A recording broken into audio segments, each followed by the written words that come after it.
Solo Leveling. Anime of the year, they said. Did it truly live up to that next big thing hype? Or did we all drink that Kool-Aid of overzealous fans? It's 2025 and Solo Leveling's anime adaptation literally swept the awards. 9 honors, including Anime of the Year at the Crunchyroll's Anime Awards. First ever Korean anime to snag that crown, beating out some heavy hitters like Free Rent, Beyond Journey's End, and Delicious in Dungeon. Impressive, right? But hold on, before we crown Solo Leveling the second coming of the anime Jesus, let's question if it deserved that pedestal, or if we all got caught in a massive hype shadow. Anime of the Year for Solo Leveling? It's a global phenomenon. Crunchyroll even said Season 1 was its most popular show of 2024. But popularity isn't everything. Today we are diving into why Season 1 left many of us underwhelmed, how Season 2 leveled up, thank God, and how some truly stellar anime got sidelined in Solo Leveling shadow. Let's break it down. Did Solo Leveling deserve the hype? Season 1 of Solo Leveling was supposed to be the hype machine. Fans of the manhwa were foaming at the mouth, and for good reasons. The source material art is god tier, and stories are roller coaster. But the anime's early episode, not so much. Aside from cool fight scenes, Season 1 felt generic. The pacing was oddly slow, yet rushed in many places. A paradox only bad adaptations can pull off, and a lot of manhwa's charm got lost. Case in point, manhwa's art is far more detailed and darker. There's an edgy Jun Wing-woo's journey on the page that the anime just loses in translation. The anime's visuals were clean, sure, but often too safe and bright, missing that gritty, shadowy vibe the story deserves. They even suck out some personality. Remember those quirky comedic beats in the manhwa that gave us breather between the carnages? Yeah, neither do I. One mid-season episode was full of anime original material, while notably lacking the comedic elements that made the webtoon so fun. In other words, they cut down humor and served us the bland protein shake. Jinwoo goes from Shrauni underdog to OP Shadow Lord, but anime somehow makes that feel less exciting than it should have been. Don't get me wrong, it wasn't all bad, but the series hyped as an Anime of the Year contender, the first half of the Season 1 was a slog. Even some diehard fans on Reddit were biting their nails. Many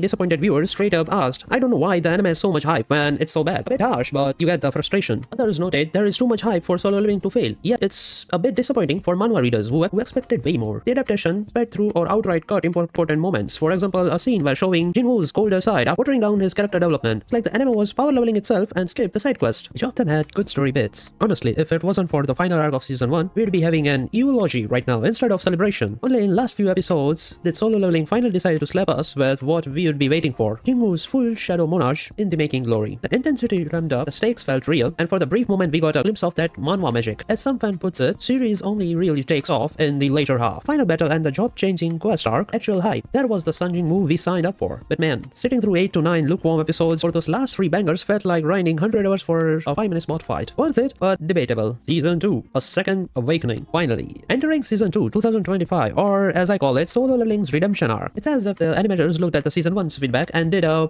party respect. Season 2, entitled Arise from the Shadows, actually captures spirit of the source material so much better. From episode 1 of Season 2, you can feel the upgrade. The art style got more cinematic with the moodier lightings and grander scale, and the animation quality vastly improved from Season 1. Suddenly, the fights are slick, the choreography tighter, and Jinwoo's swagger is back. It's like the show itself finally had its own leveling up montage in the off-season. Creators also leaned into what Solo Leveling truly is, a shamelessly fun, powerful fantasy, delivering intense, beautiful animated action every week. And isn't that what we came for? Big boss battles, Jinwoo's flexing on foos left and right, and sweet sensation of watching an underdog absolutely demolish the food chain. Season 2 gave us all without the Season 1 awkwardness. The storytelling lightened up, focusing more on Jinwoo's rise and less on the random fillers. Even the infamous Jeonju Island arc, yes, everybody was waiting for that arc, was handled with much care and hype it deserved. It finally felt like the anime tapped into the epic scale and dance of the manhwa's best chapters. As a result, Solo Leveling Season 2 actually felt like the show we were promised. The animation team at A1 Pictures seamlessly got a bigger budget, or a bigger coffee supply, and it shows. Visuals were amped up. Reviewers compared the glow up to how Jujutsu Kaisen stepped up its game. That's high praise. The action sequences in Season 2 are downright jaw-dropping at the times, with a choreography that does justice to Dubu's stunning panels in the manhwa. Finally, Jinwoo's versus giant monsters look ridiculously cool, as it did in our imaginations. By embracing the over-the-top gaming-style progression and boss fights, Season 2 captured same just one more chapter addictiveness the webtoon had, as a second awakening of the series, and honestly, it needed one. While Solo Leveling was busy bathing in awards and trending everywhere, a lot of great animes quietly flew under the radar. 2024 anime lineups, late 2023 to early 2024 releases was tagged. Yet you'd think Solo Leveling was the only show that existed if you listened to the fan chatters. Let's pour one out for the overlooked gems that deserve just as much love. The biggest one, Free Rent, Beyond the Journey's End. This show is chef's kiss. Emotional, introspective, beautiful, animated in its own right. A quite masterpiece of fantasy. Critics and fans raved about Free Rent's deep storytelling. People were calling it one of the greatest anime of all time, even in its first season. Meanwhile, those same folks looked at Solo Leveling and saw shallow action without much depth. Harsh but not entirely undersold. Let's be honest. In fact, at the Crunchyroll Awards, months, solo leveling beat out Free Run for the anime of the year, and many anime fans were big mad about that. Where solo leveling is all adrenaline and fleshy fights, Free Run is poetic in the emotion, quiet, graceful, profound. It doesn't need high-end battles to move you. It hits you with the feels, with storytelling and atmosphere. So seeing Free Run not take the top honor felt like an upsetting moment. As commentary puts it, as enjoyable as battle animes like solo leveling are, they are nowhere near as critically impressive as slow-paced anime like Free Run. Solo leveling might have been the popular vote, but Free Run was connoisseur's pick, the anime equivalent to a fine wine next to solo leveling's energy drink. And it wasn't just Free Run. Other strong contenders got overshadowed by solo leveling's huge shadow monarch Shiriote, the delicious in dungeon, aka Dungeon Massey. A delightful fantasy adventure with a light heart and humor. Was right there in Anime of the Year's nominee list. So was the Apothecary Diaries, a charming historical mystery series that had its own niche hype. Even newcomers like Kaiju number 8 and Dandadan were in the mix. These shows each brought something unique to the table. Rich narratives, innovative art, and just pure entertainment. Yet in the mainstream conversation, all you hear was Jinwoo's this, solo leveling's that. Like everyone was so busy talking about the one-man army that they missed the entire anime buffet around them. I'm not saying solo leveling winning is anime injustice. Okay, I might be saying that a little. But seriously, the sheer amount of overhype of solo leveling did leave some truly excellent series